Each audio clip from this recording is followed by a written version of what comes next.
Tom. Thanks, Tom, for hosting this, having me.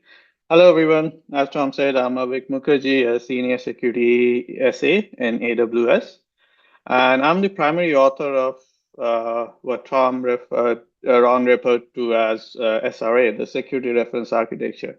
And in a nutshell, today we'll discuss about a specific deep dive around generative AI, because with all the buzzwords and organizations trying to leverage generative AI, the SRA talks about how to leverage securely generative AI capabilities in your organizations.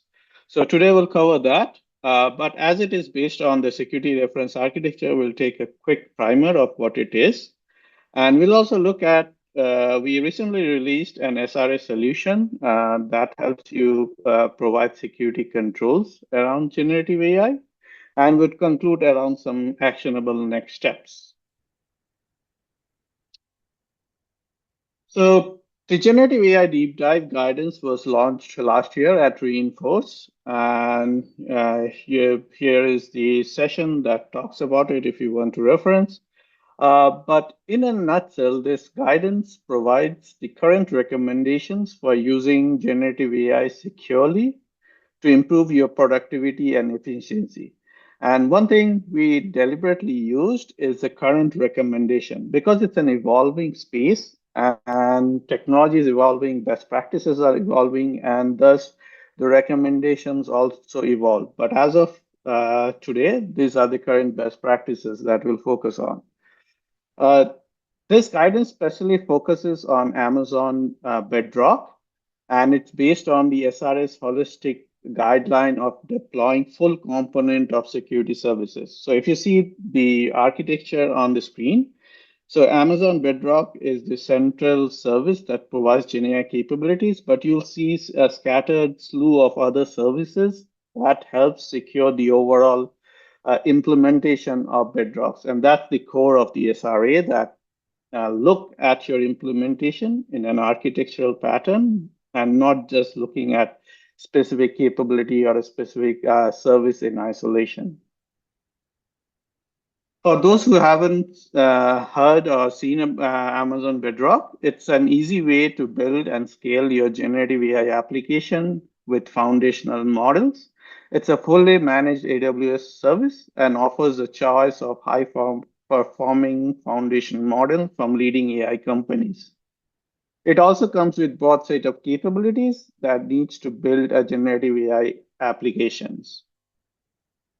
Now, these capabilities are broadly categorized into 4 capabilities that we will dive deep. These are primary model inference, RAG capability, agents, and model customization. Now, the guidance is evolved around security controls leading to IAM permissions, data protection, input-output validation, network isolation, and logging and monitoring. Now, as I said, it is based on the SRA, the Security Reference Architecture, which we released 3-4 years back. And it had a specific purpose in mind, right?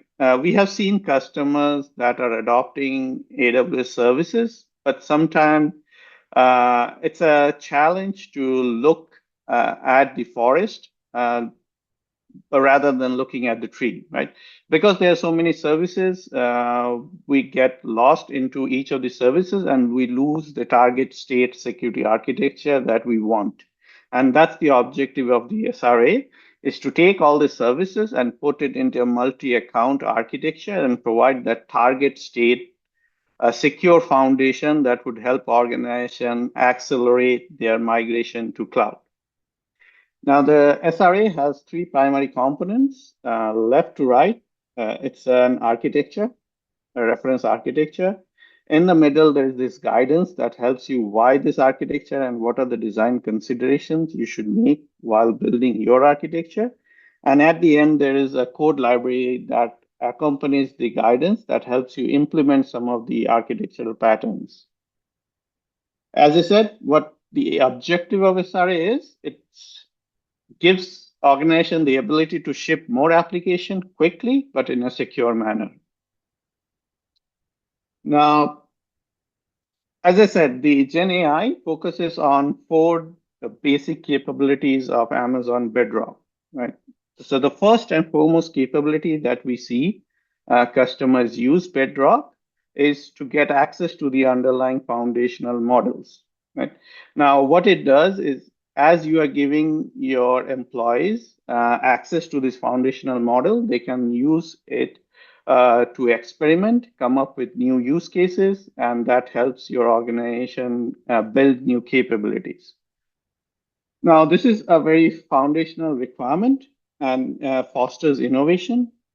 You, as an organization, as part of the shared responsibility model, are responsible for secure access to your models, encryption of the conversation, prompt stores, and monitoring security risk associated with all this usage.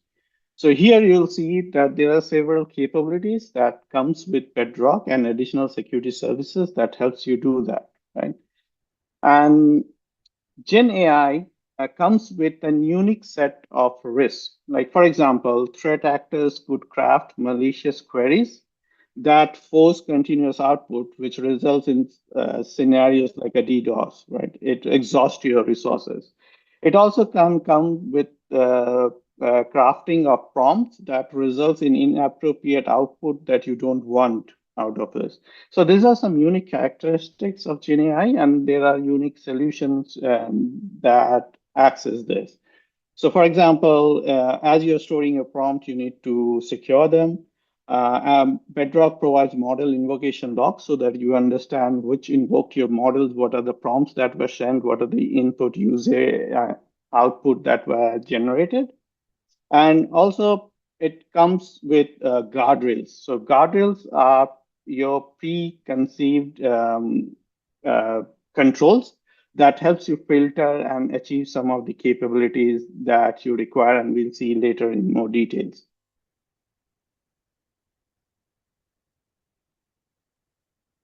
Sorry.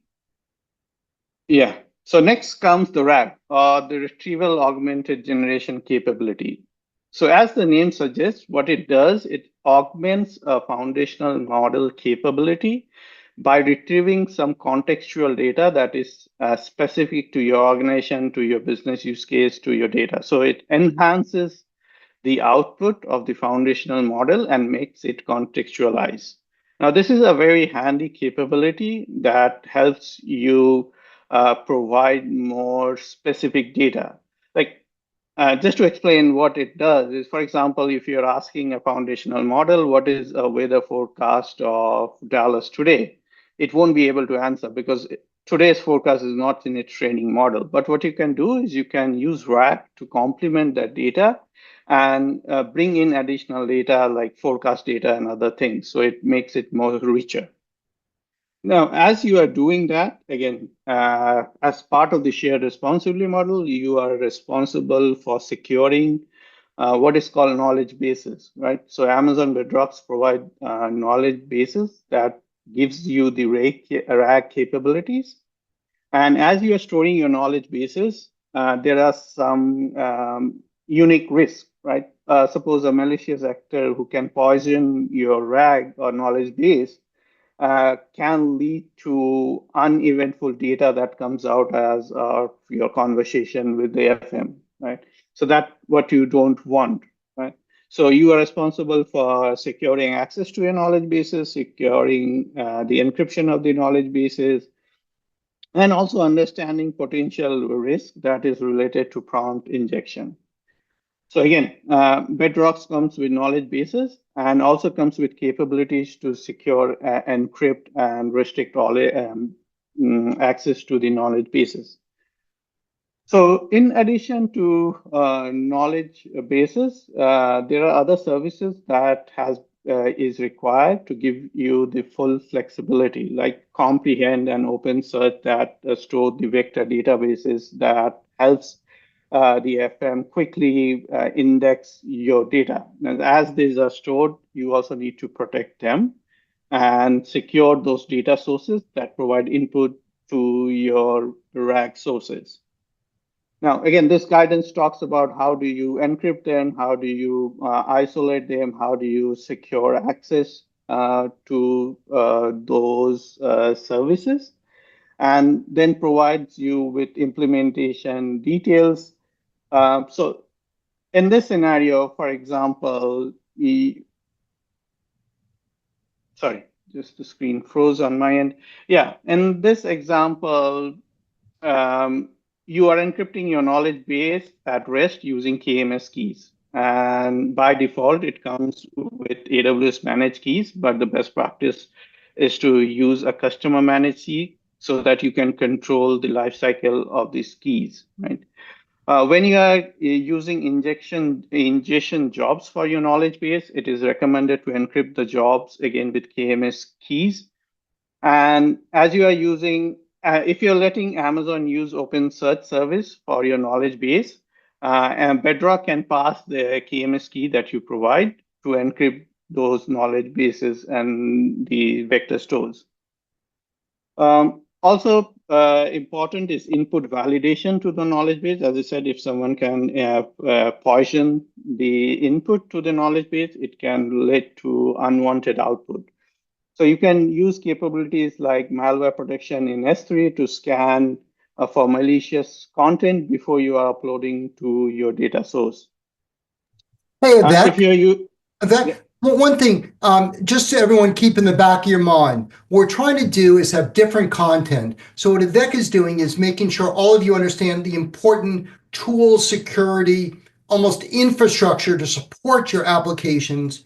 If you use AWS, it's perfect. If you're considering another kind of platform, you still need to pursue these same kind of strategies to ensure, as he's mentioning here in this last point, making sure you avoid hallucinations, which are unintended bad outputs, or deepfakes, which are intended bad outputs, often perpetrated by bad actors. We're going to have other talks later on. In fact, our concluding talk is more on the application side of AI. This is more on the implementation infrastructure side. They're complementary. If people have other questions, obviously we have to be mindful we have limited time. If you've got other questions about other AWS services, whatever it might be, their new LLM platform, Nova, whatever the case may be, you can always email me. But just to keep in the back of your mind, this is a very important framework that even as the content's very AWS specific, the general insights are relevant regardless of your approach. And that's why Avik is so highly regarded by customers, because if you don't do this kind of work in advance, you're going to easily go beyond your guardrails and have lots of unintended negative consequences. All right, Avik, let me turn it back over to you. no, thanks, Ron, for providing that. Yes, I may be talking about AWS services because it's an AWS white paper, but the name in itself is a reference architecture, right? So it's a reference, and you can plug and play the services with additional capabilities, tooling, or tech stack that you may have. And as Ron mentioned, the earlier that you do this, think of this, it's a shift left concept, right? The more left you shift, the more things you think of in your design, it's better off you are. Because as we all know, remediation in production is costly rather than in design or earlier. So moving on, the next capability that we hear about is the autonomous agents, right? So we have been hearing about autonomous agent lately, and this is also a capability that Amazon Bedrock provides. Uh, so agents are something that are capable of producing human-like response, right? Using the foundational model by engaging through a NLP or a natural language conversation. What it does, agents, is orchestrates a chain of calls between the foundational models and any other tools, right? So that's how agents work. And within Bedrock, you also have agents for Bedrocks that gives you the same capability. But again, when you are using those things, there are additional security considerations that you have to take into account. So first thing is how you are defining your agent. Like in Amazon Bedrock, there is a template that defines how agent evaluates and uses prompt in each of the steps, right?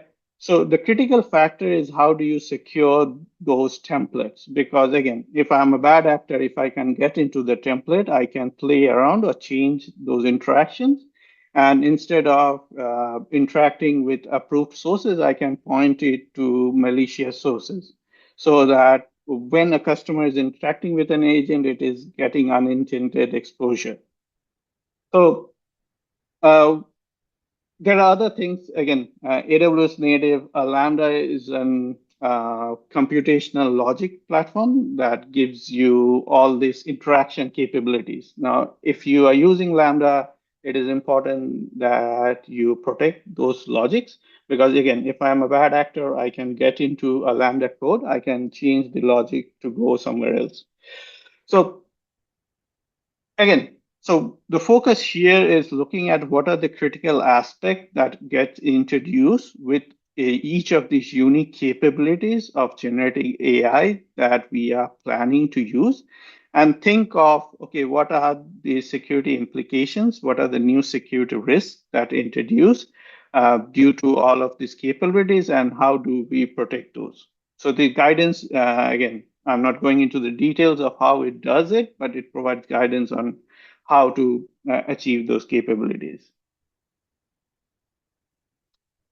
So next, the fourth use case that we talk about is a model customization. Now, it is an advanced use case.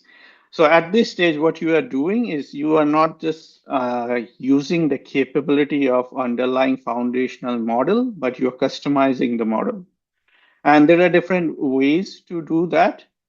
So you are using your own in-house training data to train a model, right? And again, Bedrock provides you those capabilities of how you're training the model. But here, the focus is how you can secure your training data, training job.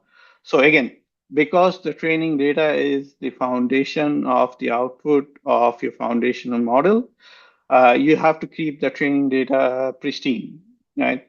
So again, the guidance goes into details how you are leveraging different AWS services and best practices to secure your training job, model evaluations, and other things. Again, as it said, it's a reference architecture, right? So reference being, it talks about AWS native services and the capabilities. But when you are thinking, the framework applies uniformly, right? You would have training job, you have model evaluation, and you will have foundational models that you are training.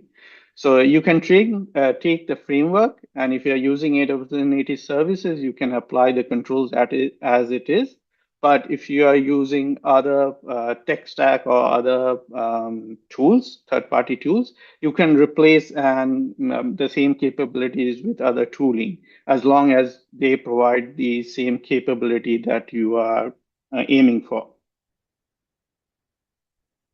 So as I said, the guide goes into all these four different types of use cases and talks about what are the security implications, how to secure those use cases, and what are the different best practices around those. Now, as I initially said, oh, sorry, yeah, as I initially said, the SRA comes with an implementation code library that provides sample implementation. So currently we provide two sample solutions. One is what is called the SRA Bedrock organization. So what the solution does, it helps you deploy an organization-wide security control using CloudFormation. It leverages Lambda function to configure and deploy different sets of controls, which are in form of config rule, CloudWatch metrics, and other resources that are necessary to monitor and enforce governance.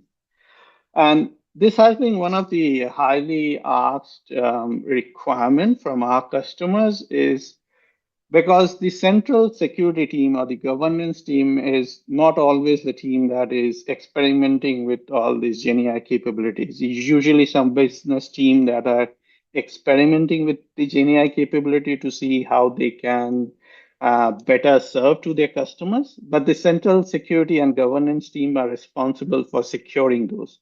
So they asked the question that, okay, if other teams are leveraging Bedrock or in a GenAI capability, how do I enforce governance? So governance is usually in terms of those security controls that you employ to prevent, detect, or remediate certain misconfigurations or security events. And this solution aims to do that by providing those set of controls. Again, if you are taking it to environment, you can take the framework of what controls is recommended, and you can devise your own way to implement based on your tech stack. The second solution in this library is a solution that helps automated framework for deploying Amazon Bedrock guardrails.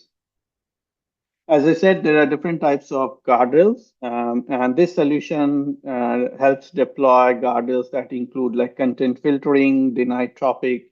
You don't want someone to interact with your foundational model about a specific topic, or don't want them to use specific words or sensitive information filtration.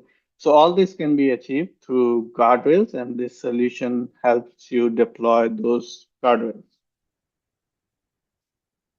So that is in a nutshell what the SRA GenAI solution and the guidance is. But as a conclusion, what I would love is for you to take some action item.